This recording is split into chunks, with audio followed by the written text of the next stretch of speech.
il faut porter le petit équipement, ça sera plus facile.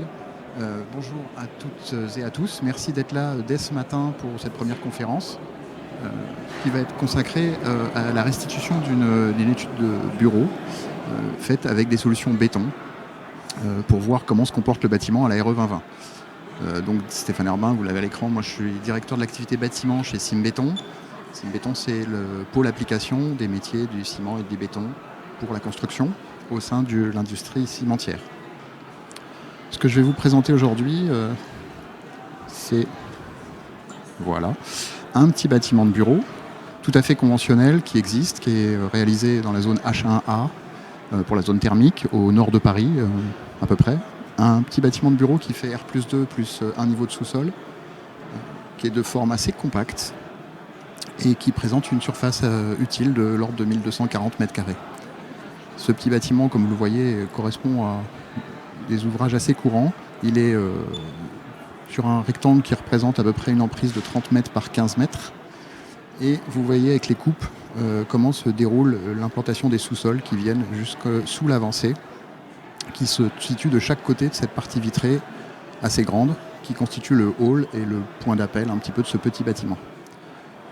Pour avoir un aperçu, voilà.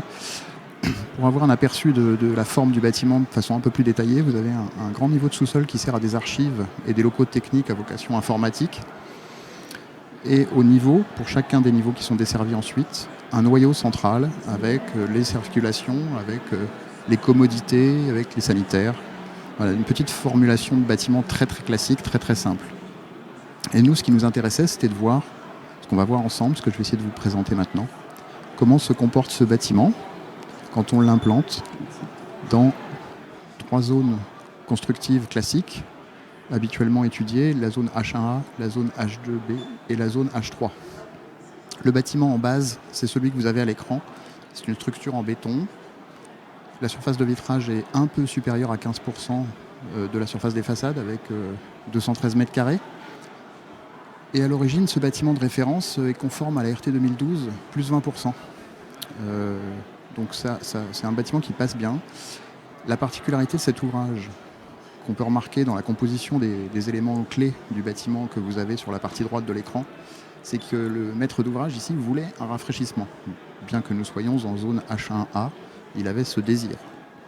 L'ensemble des parties de l'ouvrage sont essentiellement composées de dalles béton de 20 cm plus ou moins isolées en fonction de leur situation dans le bâtiment, et des voiles verticaux qui sont de 16 cm en périphérie et de 20 cm à peu près sur les parties non chauffées.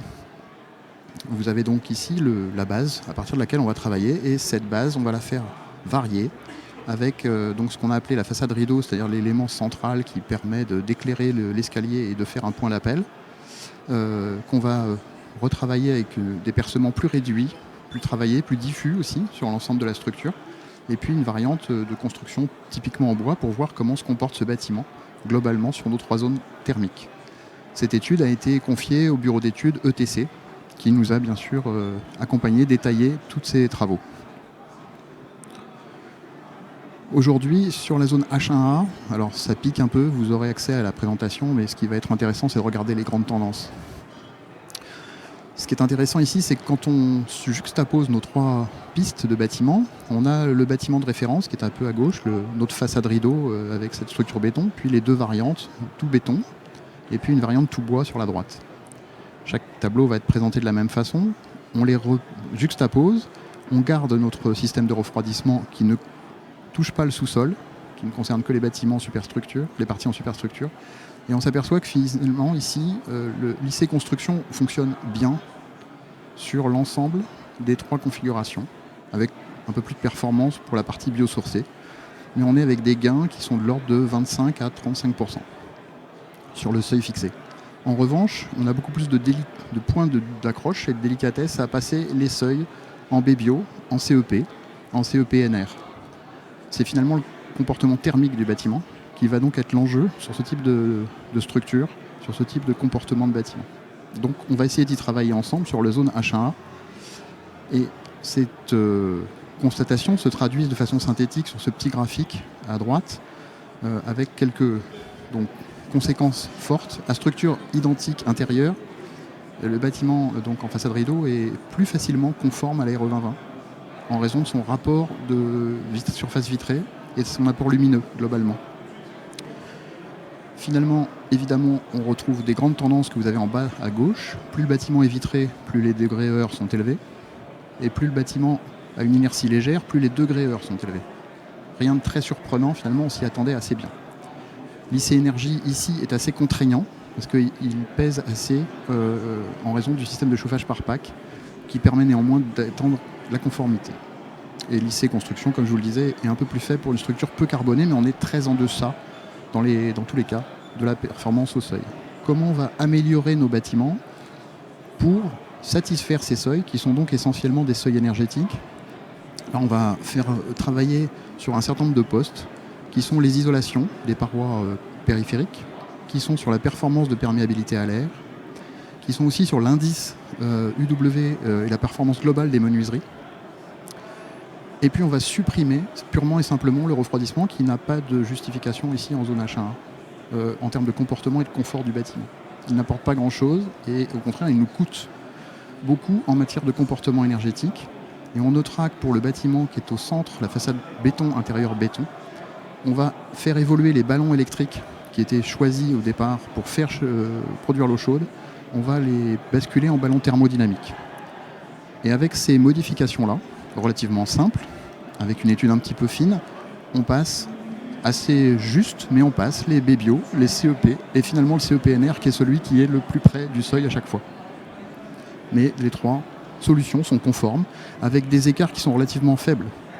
Vous noterez que le bâtiment de base et la solution bois a un BBio qui passe exactement à la même hauteur.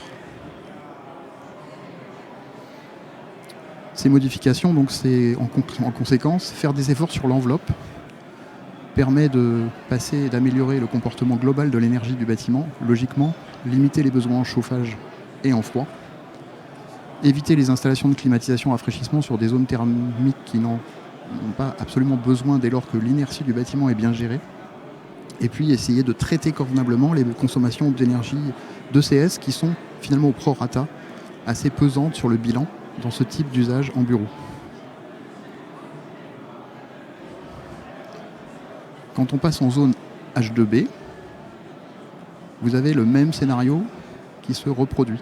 On est sur une zone thermique qui est certes différente, mais qui est globalement avec des courbes été-hiver, avec des besoins qui vont être décalés, mais dont le scénario général va ressembler à ce qu'on vient de voir précédemment. Ici, le BBio, il est quand même beaucoup moins performant, encore que tout à l'heure. On est avec des écarts qui vont de moins 37 à moins 46% en fonction des différentes typologies de bâtiments. On a un vrai effort à aller chercher, une vraie performance à aller chercher par rapport à notre bâtiment de référence. Le CEP lui-même est assez bas aussi, et le CEPNR n'est pas bon. En revanche, un peu comme tout à l'heure, on a un IC construction évidemment qui est le même, donc on retrouve le plus 24%, plus 25% à plus 35% d'écart par rapport à notre seuil. Et en IC énergie, on est également assez performant. Donc c'est pas tant les consommations et les impacts carbone de la consommation de l'énergie ou de l'occupation des composants de construction ici qui va nous poser problème.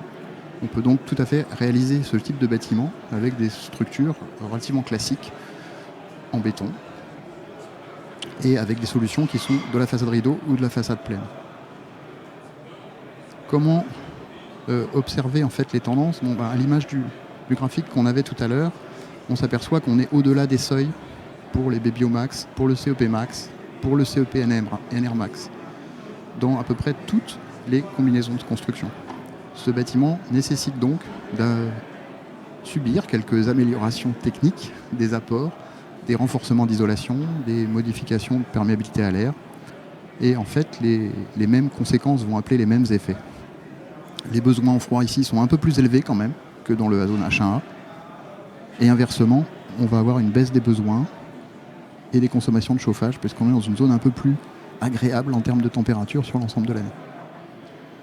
Néanmoins, on va apporter un certain nombre de modifications et d'améliorations, un peu à l'image de ce qu'on a vu tout à l'heure, renforcer la perméabilité à l'air, renforcer aussi la qualité ou la performance des isolants thermiques qui sont utilisés sur les voiles périphériques ou sur les parois froides en partie horizontale. L'amélioration de ces éléments de performance s'accompagne d'un renforcement des menuiseries. Et finalement, en réalisant une enveloppe beaucoup plus performante, beaucoup plus isolante, on arrive à maîtriser la consommation énergétique qui est notre enjeu. On va ici généraliser l'utilisation des ballons thermodynamiques sur les 3 cas de figure pour, encore une fois, réduire l'impact dans le bilan énergétique de cette consommation d'eau chaude qui finalement pèse beaucoup sur le total du bilan énergie de ce bâtiment de bureau. Là encore, il a été choisi de réduire et de supprimer purement et simplement le système de refroidissement en zone H2B en jouant sur le renforcement thermique de l'enveloppe thermique qui va permettre de stabiliser un peu plus la température. Et on voit d'ailleurs que les degrés-heures sont assez performants, on va le voir sur le graphique qui suit. Normalement, les degrés-heures sont bien performants par rapport à ce qu'on avait tout à l'heure, donc on maîtrise le confort d'été. Et puis en termes de performance globale, on a nettement basculé nos performances du graphique précédent, on est très en deçà des seuils qui étaient fixés, surtout sur les CEP et le CEP-NR. Le B-Bio est toujours un petit peu en limite de performance ici. C'est donc souvent sur les bâtiments simples, les bâtiments de bureaux, les bâtiments courants, un enjeu qu'il faut regarder en priorité, c'est la performance énergétique. Donc les besoins en froid sur notre bâtiment étaient très pénalisants avec cette façade vitrée. Et il apparaissait pertinent d'imaginer que des protections solaires plus intégrées au bâtiment auraient amélioré la performance de ce bâtiment-là. Donc ça, c'est une piste qui n'a pas été mise en jeu ici, mais qui est nécessaire de les concevoir pour qu'elles soient à la fois protectrices en été, mais qu'elles permettent l'apport solaire, bien sûr, en hiver. Donc quelque chose d'assez assez architecturé, assez conçu globalement. Troisième zone, on a encore le tableau de la zone climatique H3 qui se présente de la même façon et sans grande surprise, on a encore les mêmes problèmes. Le B-Bio, le CEP, le CEP-NR nous posent toujours des difficultés dans des proportions qui sont assez pesantes. On s'aperçoit ici, alors ça c'est intéressant, on est en H3, que cette fois-ci le B-Bio passe un tout petit peu mieux avec la solution bois à droite, avec moins 35%, mais tout près des performances des bétons. Et ceci s'explique évidemment par le fait que nous soyons sur l'arc Méditerranée avec des conséquences de chauffe et d'apport solaire qui sont conséquents, ce qui se ressent beaucoup au niveau des degrés-heures, où là on n'est pas très loin des seuils pour les 3 cas. Lycée Construction, lui encore, ici ne pèse aucun problème. Donc l'observation, c'est que la logique de fonctionnement en H3 est totalement différente. C'est les apports solaires qui sont à gérer, très important. Alternance été-hiver. Les besoins en froid l'emportent sur le chauffage, bien évidemment. Et les degrés-heures sont très impactés par la composition et la nature de l'enveloppe thermique du bâtiment. On a tout l'intérêt ici d'aller chercher des solutions béton, à force inertie, qui vont permettre d'accumuler et de garder la fraîcheur nocturne pour la restituer en journée. Pour améliorer notre bâtiment donc, face à ces difficultés-là, on va encore renforcer l'enveloppe. On va encore travailler ici sur la perméabilité à l'air et sur les menuiseries. Un peu de la même façon que tout à l'heure, on va réduire l'impact énergétique de l'eau chaude sanitaire en allant chercher des ballons thermodynamiques plus performants là aussi, comme tout à l'heure. Mais bien évidemment, la grande différence ici, c'est qu'on va garder le système de refroidissement pour améliorer la performance de notre bâtiment en confort d'été. Et grâce à cette enveloppe qui est renforcée pour améliorer et aller chercher l'apport très significatif du jeu d'inertie dans le confort d'été, on renverse la vapeur, si j'ose dire, et c'est le bâtiment de référence façade rideau et béton, et le bâtiment béton maintenant, qui sont plus performants en confort d'été, qui ont des degrés-heures beaucoup plus intéressants à aller chercher. On le voit sur le graphique ici, où, à l'inverse du précédent, c'est les bâtiments béton maintenant qui se sont le mieux comportés, parce qu'on est allé chercher leur capacité à cette inertie et leur restitution. Donc c'est vraiment un équilibre qu'il convient d'aller chercher dans une conception globale, équilibrée. Et avec ces solutions-là, on peut à la fois répondre aux enjeux de la RE 2020, continuer à construire avec des systèmes très maîtrisés, très diffusés, que chacun connaît, et vous pouvez trouver les solutions. Il faut simplement les anticiper au maximum et vraiment avoir une conception finalement très équilibrée avec l'ensemble des parties prenantes de conception, le maître d'ouvrage bien évidemment, mais toute l'équipe de maîtrise d'œuvre, archi et tous les bureaux d'études. L'apport, le soutien des industriels, des fabricants peut aussi éclairer pour le retour d'expérience, les témoignages, afin simplement d'éviter de refaire les erreurs, les errements des premières tentatives qui sont bien normales, puisque aujourd'hui le carbone arrive un peu à bousculer un certain nombre de repères que nous avions tous dans l'acte de construire. Voilà, je vous remercie pour votre attention. J'essaie d'être assez dense. Il y a beaucoup d'infos. Vous aurez accès à ces présentations plus tard. Et bien évidemment, on peut rentrer dans le détail, revenir un petit peu maintenant pour discuter un petit peu plus et échanger sur les besoins, les questions, les attentes, les précisions que vous pourriez avoir sur l'ensemble de ces nombreuses informations qui étaient proposées ici. L'intérêt pour nous, c'est de vous montrer que, avant de vous lancer sur les questions, c'est de savoir que Simbéton vous développe beaucoup de cas d'études. Ces cas d'études-là, vous en avez eu un ici, c'est le petit bâtiment de bureau. On en a fait sur des grands bâtiments de bureau. On en a sur plusieurs dimensions de logement collectif. On en a sur de la maison individuelle. On prépare aujourd'hui les autres parties tertiaires dont les seuils ne sont pas connus, mais on anticipe ces situations-là. Les études vont se poursuivre. Elles sont disponibles. Si vous scannez le QR code, on peut venir vers vous présenter ce qu'on a mis en place avec l'ensemble de ces études. C'est une boîte à outils qui vous permet de comprendre comment on peut décarboner la construction, béton, et répondre aux enjeux de la RE 2020. C'est relativement simple. C'est en fait une aide aux bonnes pratiques. C'est comprendre un peu comment ça fonctionne. Il y a 3 grands leviers. Et je vais m'arrêter là, comme ça, avec un peu de chance, vous viendrez utiliser le QR code et on se reverra dans pas longtemps.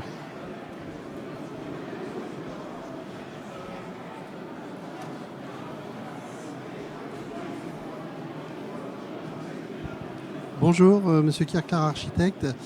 2 questions. En ce qui concerne l'enveloppe, très justement, pour profiter de l'inertie du béton, est-ce que vous avez étudié un ITE plutôt qu'un ITI? On a des solutions avec les ITE, mais pas sur cette étude-là. D'accord. Très honnêtement. Mais l'ITE, ça peut marcher très bien aussi, effectivement.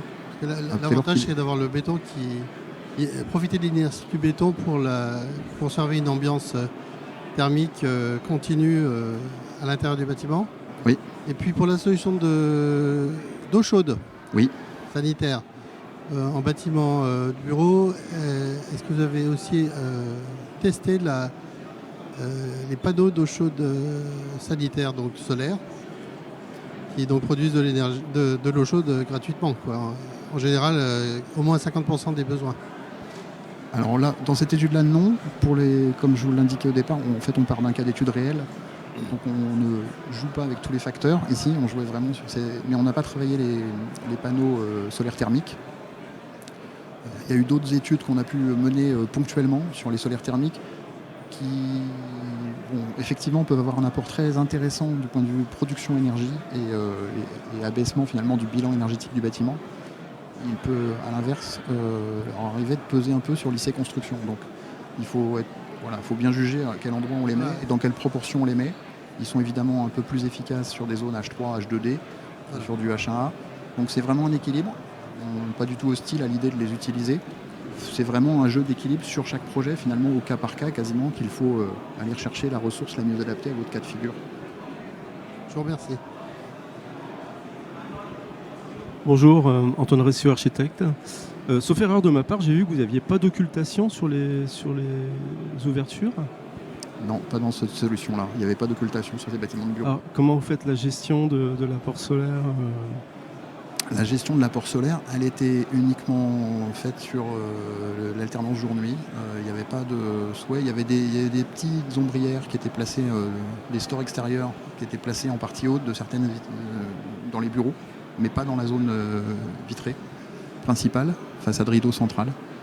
Et aujourd'hui, le rayonnement d'apport solaire, encore une fois, sur le H1, on est sur un bâtiment de référence qui a été conçu RT 2012, moins 20%. Ouais. Donc ils n'étaient pas attirés par cette solution-là.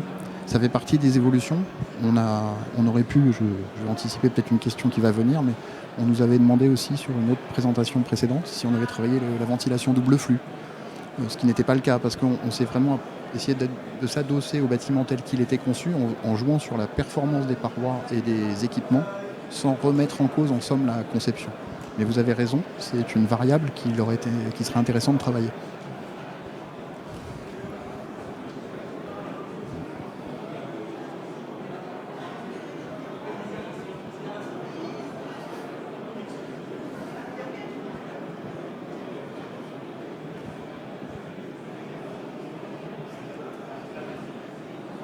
Je vois qu'il n'y a pas d'autres questions. Donc j'ai essayé d'être un peu rapide au départ parce que c'est la première de la journée, on n'est pas calé dans le timing.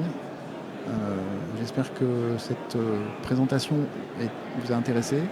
Sachez que vous pouvez avoir accès à pas mal d'informations.